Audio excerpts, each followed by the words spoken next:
A bitter wind scours the thatched roofs of the village, slipping under shutters and rattling loose tiles. It carries with it the acrid smoke of hearths, bitter and sharp, mingled with the metallic tang of iron chains. The scent bites the nose, settles in the lungs like cold ash, and the villagers pull their coarse cloaks tighter around their shoulders, their heads bowed not only to the wind but to what it carries. A warning.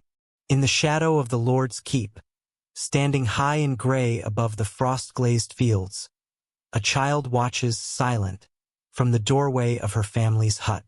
Her father is dragged through the mud, his boots sinking with each step, leaving imprints that the cold morning will not forgive. Hemp ropes bite into his wrists, raw red threads where skin splits beneath the cruel twists of fiber. Each pull, each stumble, echoes in her chest like a drumbeat she cannot answer. The bell tolls solemnly from the keep, its sound rolling across the fields. It strikes deep into bone and thought, vibrating through the air like a pulse of inevitability. Frost covers the grass in a brittle sheen, each blade catching the morning light and glinting like shattered glass underfoot. The villagers stand in frozen lines, their faces pale, their breath forming clouds that mingle and vanish into the air. Silence and smoke, cold and terror, hang over them in equal measure. Whispers curl between the huts, soft and urgent. The king's edicts float like spectral smoke. A hand for theft, a tongue for gossip, a back for defiance. The punishments are carved in bone and flesh, messages meant to endure longer than memory. Yet, beneath the terror, beneath the steel and the mud, the child senses something else. A fragile flame, small but stubborn, flickering behind the eyes of those who watch. She notices it in her father's clenched jaw, the tilt of his shoulders even as the ropes drag him toward the gallows. She feels it in the villagers who avert their eyes yet dare to murmur a prayer, a curse, a breath of defiance. Life, though battered, persists. Fear is present, yes, but so is dignity, quiet and unyielding. Every rope, every chain, every toll of the bell tells of control, but also of endurance. The gallows loom, dark and skeletal against the pale winter sky. Wood groans in the wind, hinges screeching a slow, mournful song. She imagines the iron noose waiting, cold and patient, a visitor that will come without haste but without mercy. And yet, even as the lords and their soldiers march in careful order, even as the villagers' faces blur with frost and dread, she perceives a rhythm of life that will not bend entirely to fear. The condemned move through their final steps not merely as victims but as carriers of a quiet truth, that witnessing cruelty does not always mean surrendering the spirit. Her father glances at her, and for a heartbeat, time fractures. The wind seems to pause, the bell halts mid-ring, and she sees him not only as a man caught in chains but as a figure of survival. His eyes meet hers with a message that does not need words. Remember, endure, feel. She absorbs it with every trembling fiber of her body. Behind the terror, she senses the pulse of existence, raw and stubborn, refusing to be entirely extinguished by the lash of law or the weight of injustice. The villagers hold their collective breath. One man shifts his weight, muttering a low prayer, and the echo of it drifts across the frozen fields. Each word is a fragile bridge between fear and defiance, a whisper that even the strongest lord cannot entirely silence. She notices the silence as much as the noise, the way it hangs between the huts, between the soldiers' boots and the ropes that bite, heavy and thick. It carries its own weight, pressing against the heart like frost on skin, and within it lingers the question: what becomes of the spirit that witnesses cruelty and survives? The child imagines it, turns it over in her mind like a stone caught in a river. Does it harden, or does it fracture? Does it burn, or does it glow? She watches her father's shoulders, stooped but steady, as he reaches the platform. The soldiers pull him upright, and the ropes jerk, their coarse fibers cutting deeper. The bell tolls again, each clang a sentence, each vibration a reminder that life is measured in the interplay of sound and silence, pain and endurance. She closes her eyes briefly, imagining the world before the edicts, before the chains and the gallows. A world where her father's hands could dig freely in soil, where laughter echoed unpunished through the village lanes. That world seems distant, almost mythic, yet she senses that it is not entirely lost. The chains may mark the flesh, but they cannot fully claim memory, cannot fully claim hope. In the pause between bell and breath, between fear and observation, she finds a fragile understanding. Suffering is not the end of life, but a crucible that defines its depth. Her eyes open again just as her father's boots strike the platform. Soldiers tug, tightening the rope, adjusting the noose, the swing of wood beneath unsteady but deliberate hands. She notices the small details, the way his coat catches the wind, the glint of frost on the beams, the flash of metal from the guards' belts.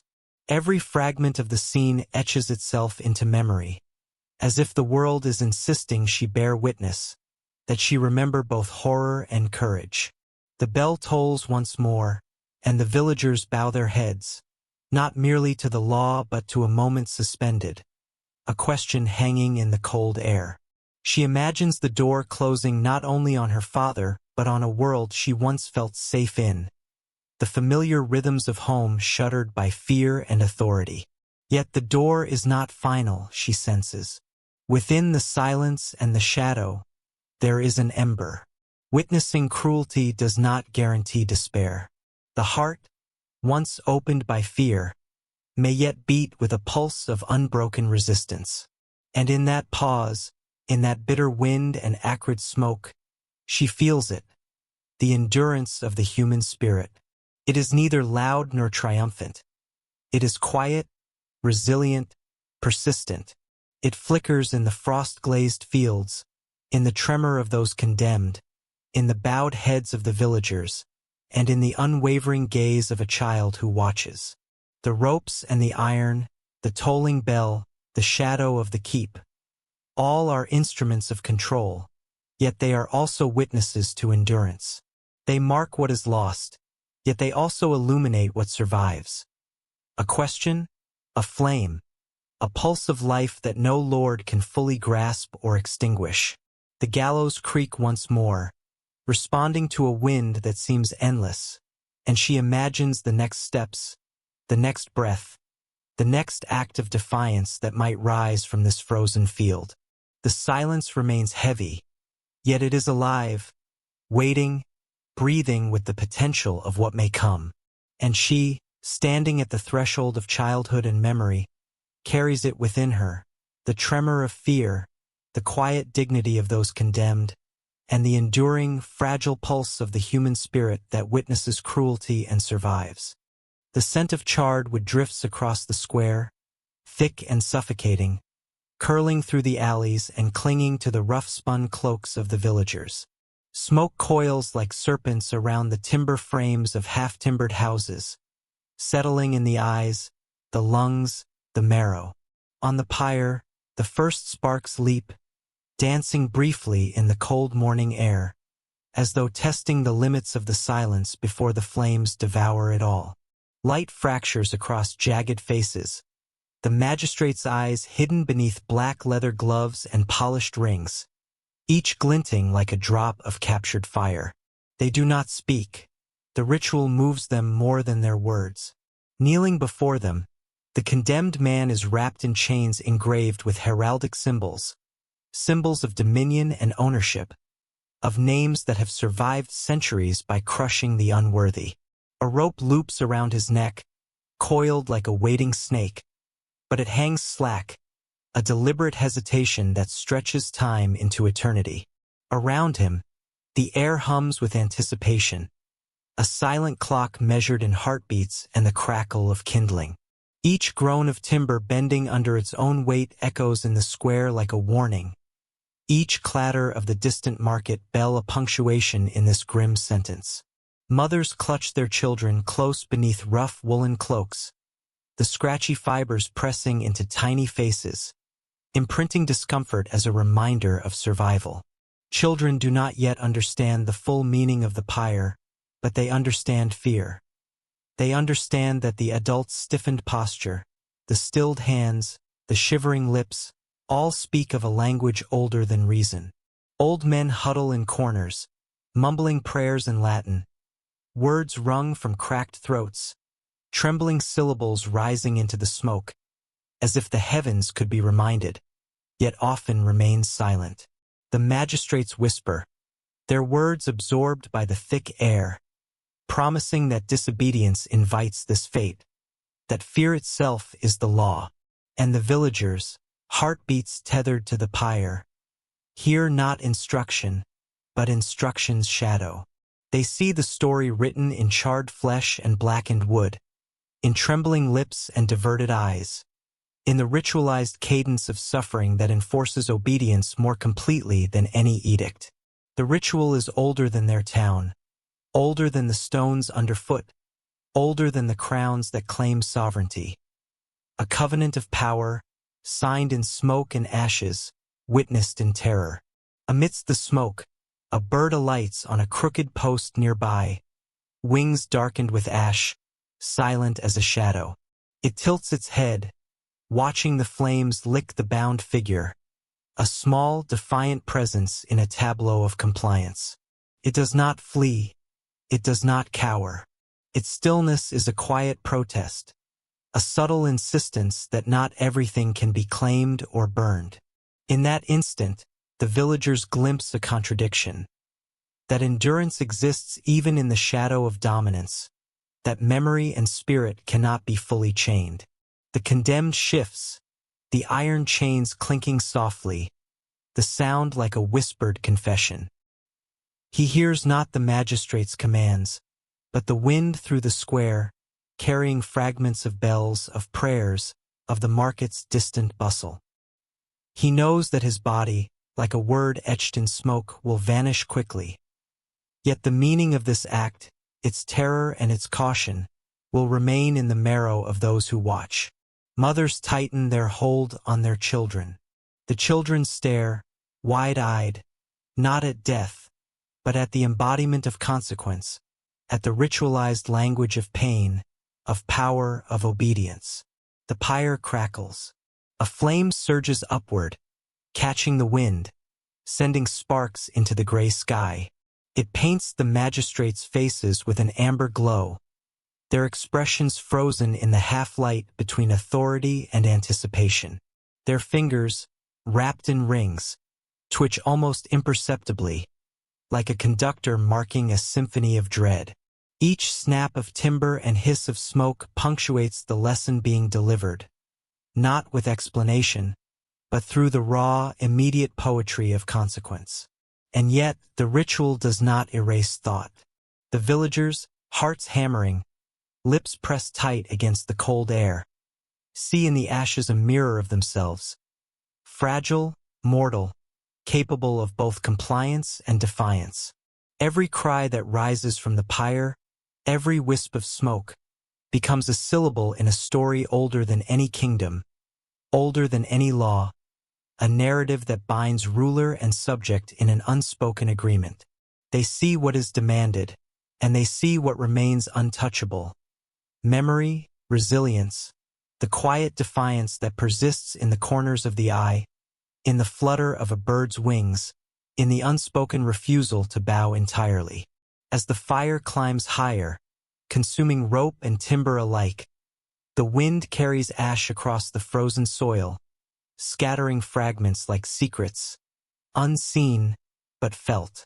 Each flake drifts over rooftops and into the furrows of plowed fields, landing softly on cloaks and hair, a reminder that even when life is stolen, remnants of it persist. Silence falls over the square in waves, broken only by the crackle of dying flames.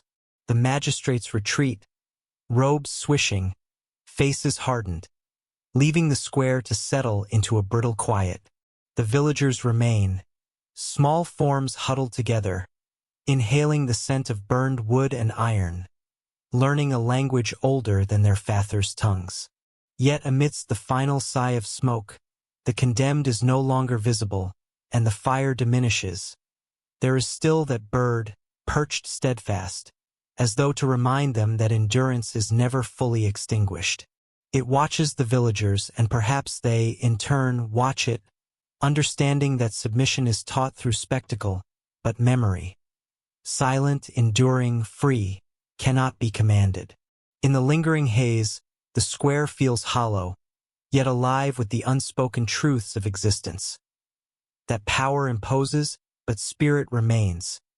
That fear instructs, but resilience endures. That every act of punishment is a lesson, but every witness carries a choice.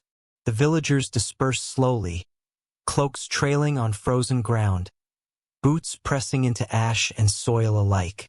The sound of the market returns, hesitant at first, like a heartbeat after the cessation of a scream. Life resumes, but altered, stitched with a knowledge they cannot name but will carry always.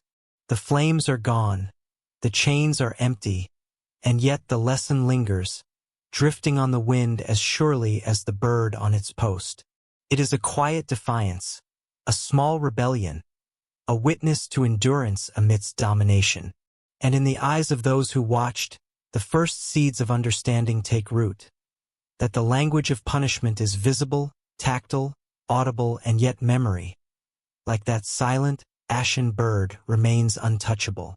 The first light of dawn slips through narrow slit windows of the Lord's hall, thin shafts of pale gold cutting across tables marred with spilled ale and darkened by old blood. Dust motes drift lazily in the fragile beams, floating like ghosts over the rough-hewn wood, catching in the air heavy with the scent of iron, sweat, and the faint tang of boiled cabbage from kitchens that have been burning since midnight. A silence hangs here, not peace, but anticipation, thick as the frost that clings stubbornly to the courtyard stones. Outside, the villagers kneel in a line, shoulders hunched, knees bruised by the cold, unyielding flagstones. Their hands are raw and blistered from the ropes they have gripped, their breaths visible in the brittle morning air. Each face tells a story of endurance, a ledger of small defeats written on skin and in eyes that flicker with unspoken pleas. The herald steps forward, trumpet raised like an extension of authority, lips poised to issue the day's decrees. His voice, measured and formal, cuts through the murmur of the crowd, yet it is the weight behind the words, the promise of punishment, the possibility of death, that presses against every chest. A man is dragged forward, his body trembling, as a wooden mask is forced upon his face. Its hollow eyes gape back at the world, a crude mirror of fear, shame, and exposure. He staggers under the weight of both wood and ridicule, the sound of his knees scraping the stone echoing in the hall. Children glance from behind doors, their small hands clutching the edges of gates or the worn rungs of ladders, attempting to witness but shield themselves from horror. Among them, the youngest daughter of a widow stands silent, a rusted key twisting between her fingers, a talisman she does not yet understand. In her mind, she pictures freedom, an escape not yet named, a life unbound from the rigid threads of law and custom that have bound her ancestors. The bell tolls, resonant and hollow, bouncing from stone to stone, carrying the authority of the Lord and the inevitability of consequence. Each clang presses a lesson upon the crowd, written not in ink or paper, but in flesh and ash. Every punishment, the tilt of a head, the tightening of fists, the silent defiance of a peasant who will not beg, becomes a narrative, a poem of survival that defies erasure. Even as authority asserts itself through pain and spectacle, it cannot fully bend the human spirit. Smoke drifts from torches set along the courtyard walls, curling in ribbons through the morning chill, mingling with the smell of charred wood and wet stone. The herald's proclamations continue, but the villagers' ears have learned to filter meaning, parsing between words that bind and gestures that breathe resistance. There is poetry in the smallest rebellions, a flicker of eye contact between two condemned men, the secret tightening of a young girl's grip on a hidden knife, the shiver of a mother's hand brushing her child's hair, a whisper that travels unnoticed. One man, stooped and bent by years of toil, spits to the side, a quiet defiance unnoticed by the watching guard. A woman presses her lips to the back of a child's neck, murmuring a prayer that is hers alone. These moments, fleeting as shadows, remind the onlookers that life persists even under the heaviest hand. History, lived in the marrow and sinew of each human body, resists the attempts to codify or erase it. Even the frost-laden earth seems to hold memory, as if the land itself remembers each injustice, each whispered hope. The widow's daughter steps closer to the gate, the cold metal key now feeling like a promise against her palm. She imagines the hinges yielding, the door swinging open, a light that carries her beyond the courtyard, past the walls, past the punishments, to a place where the morning is not measured by the tolling of a bell or the fear of a lord. Her heart races, a secret rhythm unaligned with the orchestrated terror of the day, yet entirely her own. Inside the hall, the punishments continue in slow, deliberate cadence. The air grows heavier with the scent of sweat and iron, the taste of fear coating tongues. Yet within this theater of obedience, small acts of humanity and courage persist, carving channels of light through the darkness. Each peasant forced to kneel, each man made to wear his shame, each whisper behind closed shutters, feeds a quiet counter-narrative. That even under oppression, the soul retains a memory of freedom, and the body, though bent, will not break entirely. As the final echoes of the bell fade into the cold stone, a hush settles over the courtyard, a fragile calm that is neither victory nor peace. The masked man lowers his head, trembling, yet something of his essence remains unbowed. The widow's daughter lingers behind the gate, the key heavy with possibility, and for a moment, the world seems to pause, suspended between what has been enforced and what might still be claimed. In this dawn, the village learns that survival demands obedience, yet spirit and memory endure, frost-laden and unyielding, like the very stones beneath their knees. And as the sun climbs higher, brushing the tower with gold, a silent question lingers in the cold morning air. How long can law and fear hold back the quiet poetry of defiance? A solitary raven wheels above jagged cliffs, its wings slicing the salted wind, a dark sentinel against the gray wash of sea and sky. Each cry pierces the hollow air, mingling with the spray that smashes relentlessly against stone. A chant of loneliness that the world has forgotten. Blackmoor Abbey rises from the cliffs like a wound in the landscape, its walls scarred by storms, its windows dark eyes staring over the tumultuous waters. Here, silence is thick enough to taste, sour with the tang of rust, salt, and the lingering residue of prayers that have long since turned to whispers. Inside, the stone corridors stretch like the fingers of some unseen hand, frozen in accusation. Shadows crawl along cracked floors and splintered pews, stretching toward corners that no torch can touch. The air carries the ghost of incense, faint yet stubborn, rising from a censer long abandoned, charred frankincense clinging stubbornly to the memory of devotion. The novice wing lies in disarray, wooden rosaries broken, straw mattresses tossed as if tossed by unseen hands, a single leather-bound psalter lying open on a cold stone slab, its pages yellowed, brittle, whispering secrets of a devotion both sincere and desperate.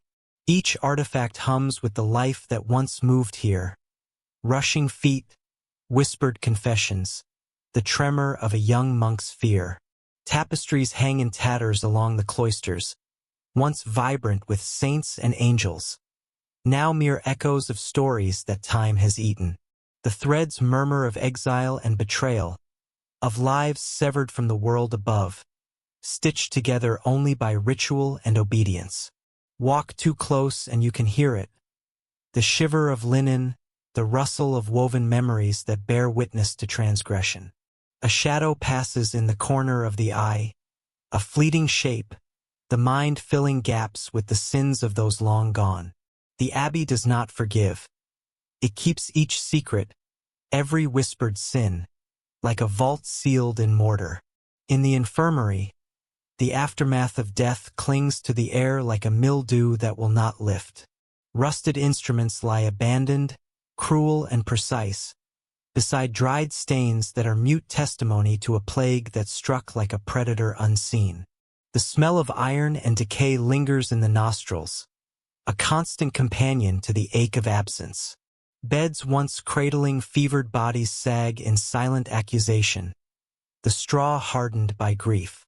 Every corner of this chamber is etched with sorrow, too heavy to lift, too permanent to ignore.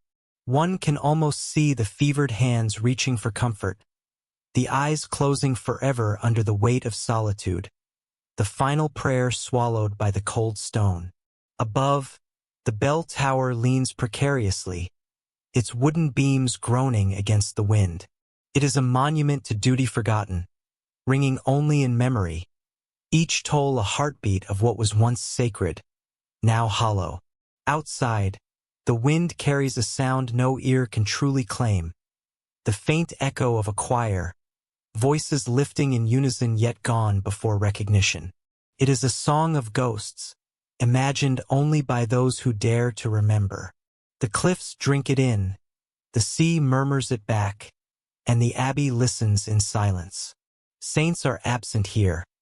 Only the shadows of sinners remain, each confession embedded deep in stone, mortar, and memory. The walls themselves seem to breathe, inhaling regret, exhaling the weight of secrets that cannot be cleansed. The chapter house holds the last candle, flickering as if fighting against the inevitability of darkness.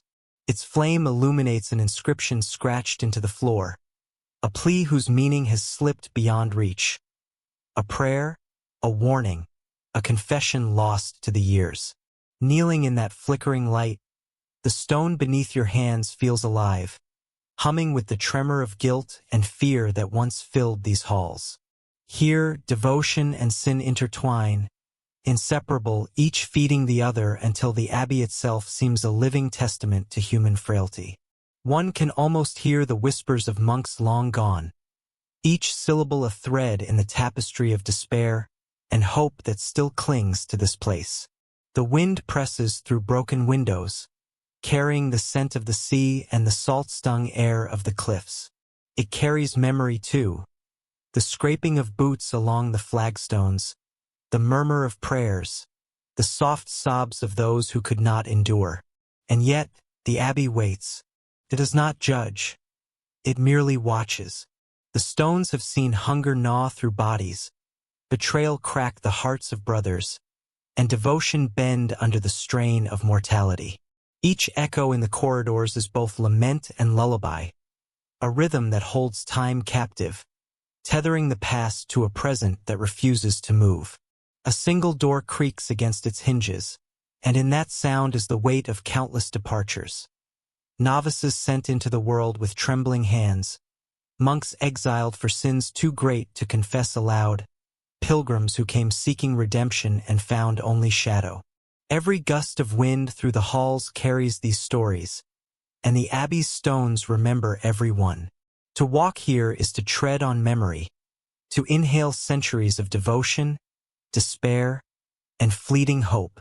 Each step is a dialogue with the past, and every pause a conversation with absence.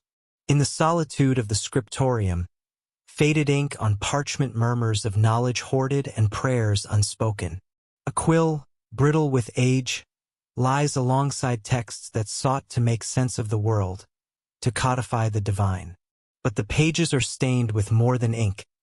They carry the fingerprint of tears, the smudge of fevered palms, the indelible mark of lives tethered to ritual yet untethered by fate. The abbey is both sanctuary and prison, a place where the boundary between sin and sanctity has blurred over centuries.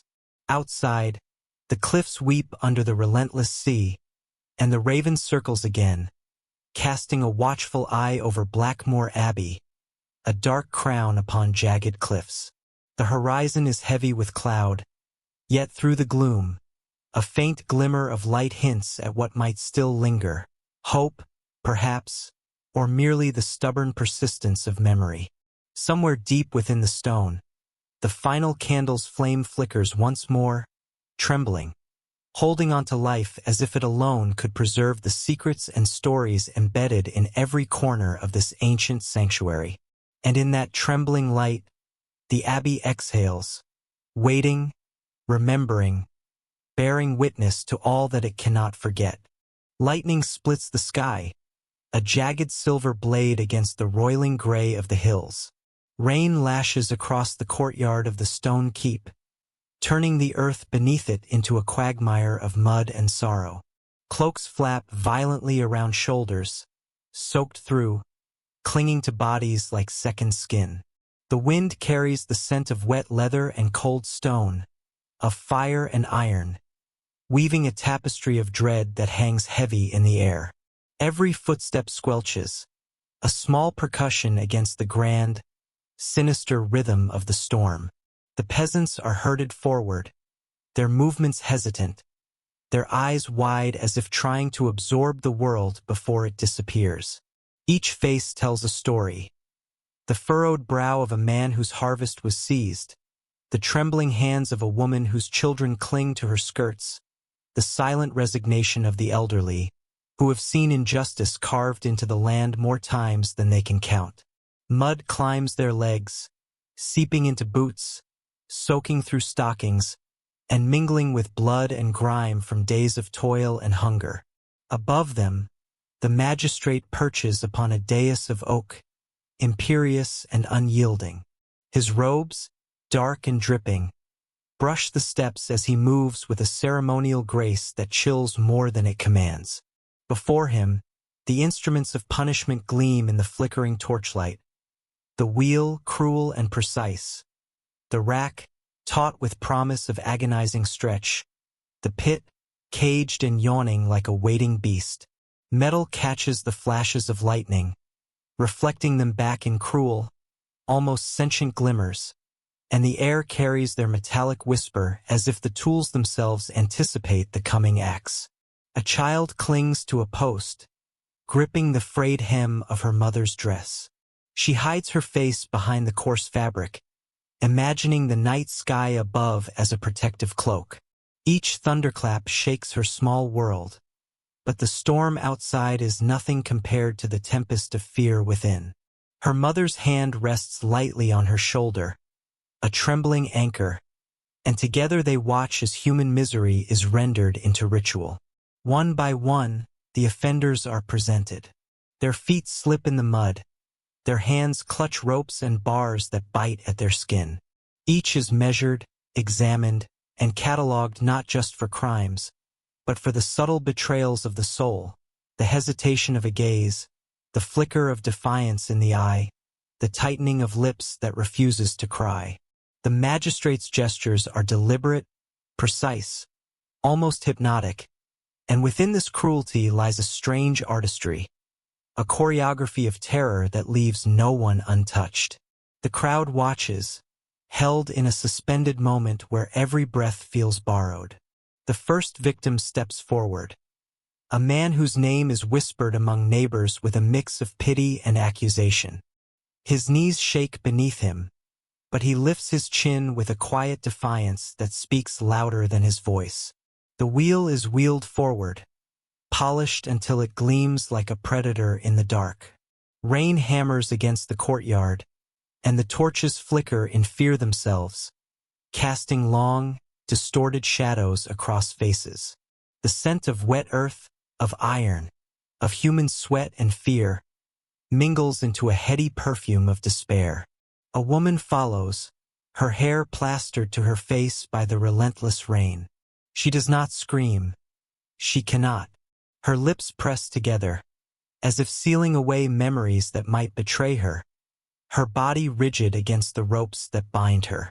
She glances briefly at her children, who cling to each other at the edge of the crowd, and in that glance passes a silent lesson, that endurance is itself a form of rebellion, that dignity can survive even when the body is broken. The magistrate nods, a slow, almost imperceptible motion, and the executioner steps forward. His hands, calloused and deliberate, manipulate the instruments with a tenderness reserved for devotion, a devotion to cruelty. Each twist, each turn, is precise, measured, and yet the humanity of the moment leaks through in tiny fractures. The twitch of a muscle, the tear that refuses to fall, the brief catch of breath that belongs to the living, not the condemned. The storm grows louder, a chorus of wind and thunder that drowns the muted cries of the courtyard. Water streams down the walls of the keep, dripping into puddles where reflections of suffering shimmer like molten silver. Lightning illuminates the faces of the spectators, some frozen in horror, some in fascination, all imprinted with a memory that will outlast the storm. The night sky, dark and infinite above them, seems to bear witness, indifferent and eternal. In a corner, the child finally steps forward, her small hand brushing against the soaked hem of her mother's dress. She imagines the instruments not as tools of pain, but as distant mountains, formidable yet conquerable in the imagination of a child. The mother catches her eye, and in that fleeting moment, they share a silent vow that memory will outlast fear, that even in the theater of cruelty, some fragment of light remains. As the last bell tolls, a sonorous note that vibrates through stone and mud alike, the courtyard falls into a strange silence. The instruments rest, gleaming and cruel, yet the terror has begun to settle into something else. Reflection, remembrance, and the quiet embers of defiance. Every soul present carries away a lesson etched into flesh and spirit, that suffering can be precise, almost ceremonial, but it cannot wholly extinguish the inner flame. Even in terror, dignity persists. Even in despair, memory preserves the soul's fragile glow. The magistrate descends from his dais, his shadow stretching long and dark across the wet stones. The storm begins to abate, though the wind still whips through cloaks and the last echoes of thunder tremble in the hills. Faces turn inward, hearts pounding in unison with the fading pulse of the storm. And somewhere in the quiet aftermath, the child lifts her gaze to the clouds, where the first faint glimmer of moonlight breaks through the shroud of night. In that silver thread, there is a promise, that even in the theater of suffering, there exists the possibility of resilience, the memory of courage, and the unspoken hope that another dawn will come. And so, the courtyard empties slowly, the mud clinging still to boots and skirts, leaving behind only the gleam of instruments and the lingering scent of rain and iron. The night breathes out, settling over stone and earth, while within each heart, the story of this storm, of cruelty, endurance, and the quiet dignity of those who faced it, begins to take root. Somewhere in the keep, torches gutter, shadows tremble, and the next chapter waits to unfold, carrying forward the unbroken thread of human endurance into the darkness beyond.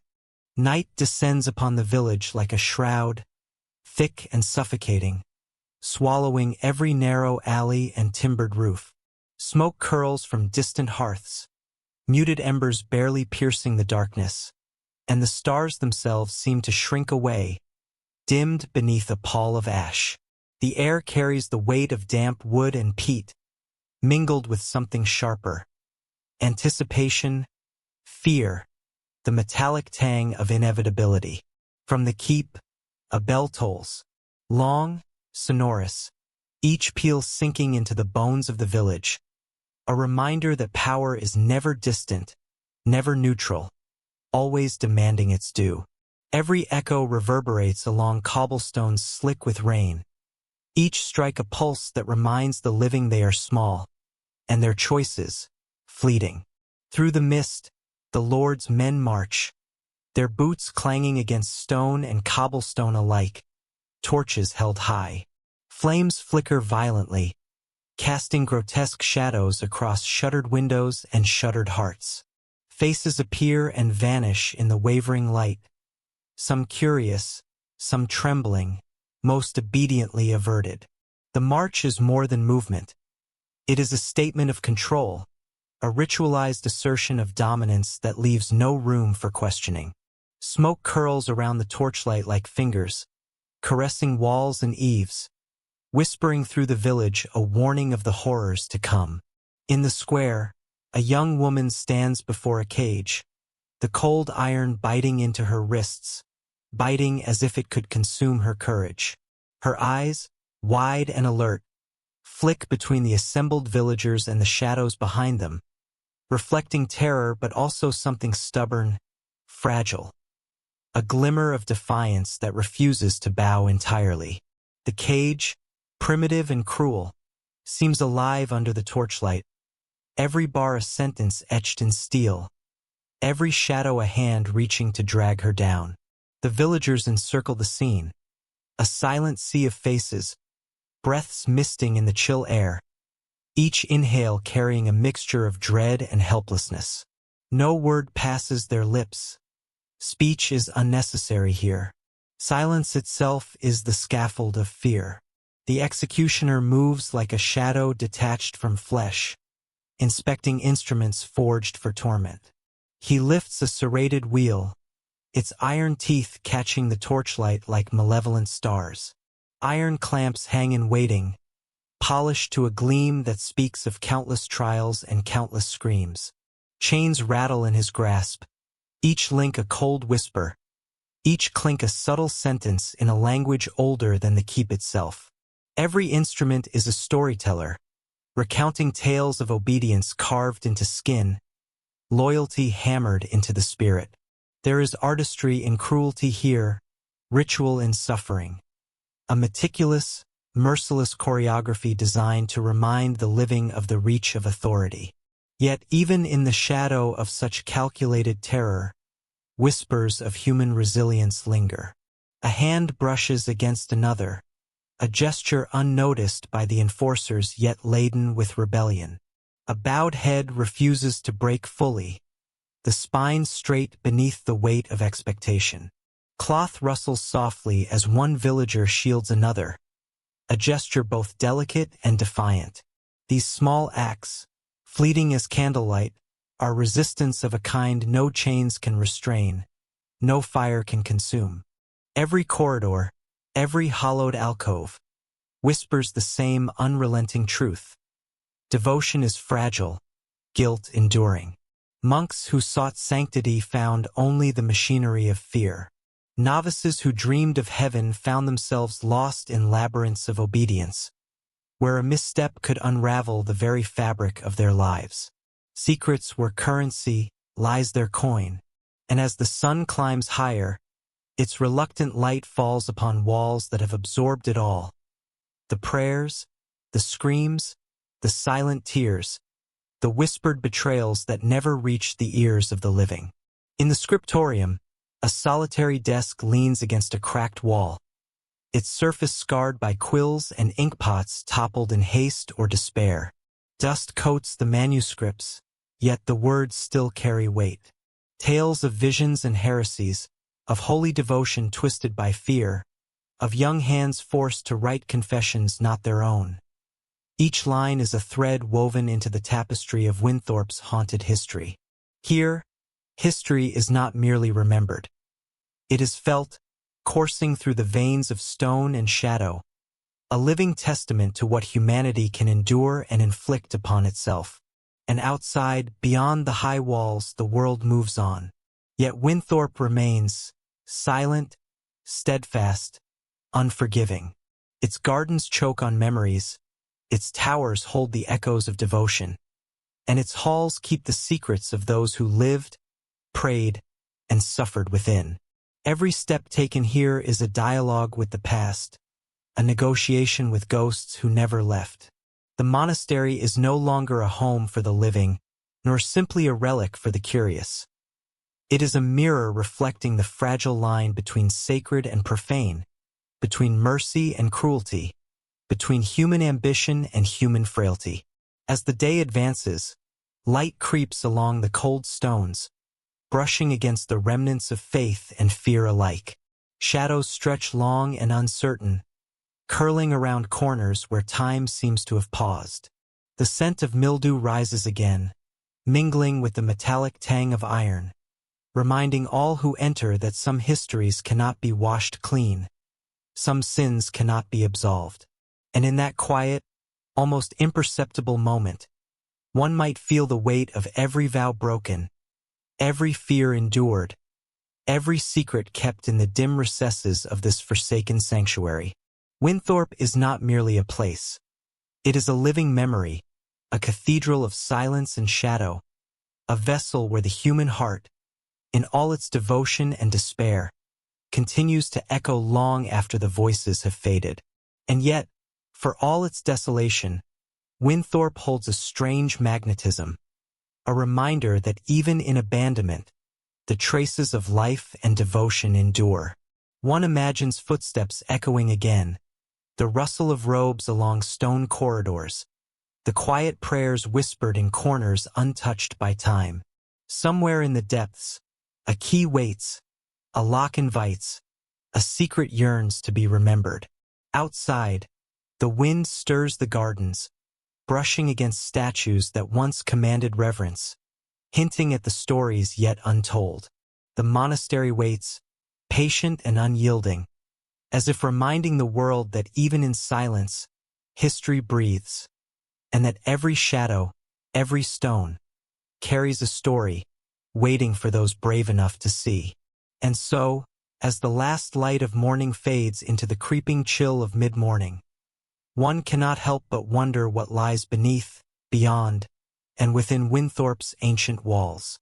The weight of devotion, the burden of guilt, the whispers of secrets, they linger still, and they will not be forgotten.